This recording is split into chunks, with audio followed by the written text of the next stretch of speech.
Okay, ఈ రోజు home minister గా ఉన్న నాకు వైట్ ప్లేస్ ఇస్తారు. ఆయన కేవలం పులివెందుల ఎమ్మెల్యేగా ఉన్న ఆయనకి కేవలం ఎక్స్ సీఎం అని ఒకే ఒక కారణంతో Z+ ఇచ్చారు. ఈ రోజు ఒకసారి ఆలోచన చేసుకుంటే జగన్మోహన్ రెడ్డి కూడా ఒక ఎమ్మెల్యేనే. ఆయనకి ఇవ్వాలనుకుంటే 1+1 ఇవ్వాలి. కానీ ఎక్స్ సీఎం హోదాలో ఉన్నారు కాబట్టి ఈరోజు 58 మంది పనిచేస్తున్నారు. ఆ 58 మందికి నెలకి 30 లక్షల రూపాయలు ఖర్చు అవుతుంది గవర్నమెంట్ కి. ఈరోజు Z+ సెక్యూరిటీ మేము ఇస్తున్నాము, అందులో ఎక్కడా కూడా ఎటువంటి సందేహం లేదు.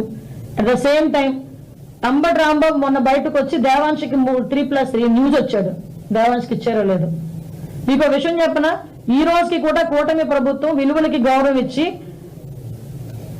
భారతీరెడ్డికి 2+2 సెక్యూరిటీ, విజయమ్మ గారికి 2019లో ఆయన సీఎం గా ఉండేటప్పుడు 1+1 సెక్యూరిటీ ఇచ్చారు. కానీ ఈ రోజు కూటమి ప్రభుత్వం విజయమ్మ గారికి కూడా 2+2 సెక్యూరిటీ. ఇంకొక విషయం, ఇవన్నీ కూడా కూటమి ప్రభుత్వం ఇచ్చినవి.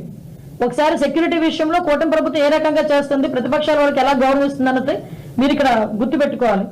ఈ రోజుకి కూడా మీరు 2019లో బ్రాహ్మణి గారికి, అదేవిధంగా దేవాంశ్ బాబుకి, భువనేశ్వరి గారికి ఇమ్మీడియట్ గా డ్రాప్ చేశారు భద్రతని.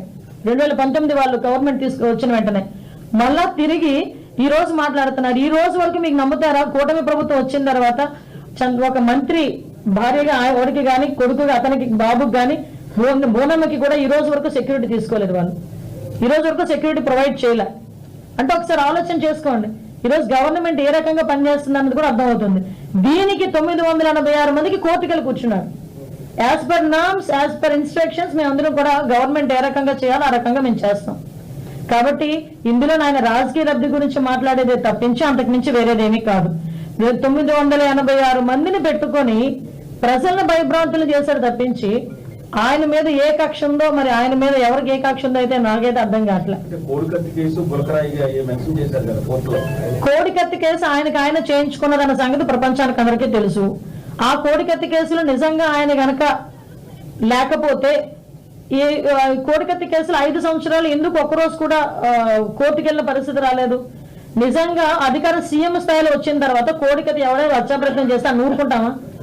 సాధారణంగా ఒక వార్డు మెంబర్ నెగ్గితేనే, ఎవడైనా కొట్టాడు, ఎవడైనా మోసం చేశాడంటే వార్డు మెంబర్ గెలిస్తేనే ఆ తాట తీయాలని, ఆడికి ఏదో శిక్ష పడాలని, ఆడికి జైలుకి వెళ్ళాలని ఏదో రకంగా ఆలోచిస్తాం.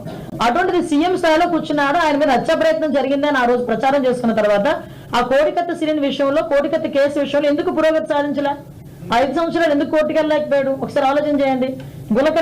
గులకరాయి ఇది ఏం జరిగిందో మనందరికీ తెలుసు. అప్పటికప్పుడు ప్లాస్టర్ ఎలా వచ్చిందో, ప్లాస్టర్ కింద ఏ దెబ్బ ఉందో, ఎన్ని కుట్లు పడినాయో అందరికీ తెలిసిందే.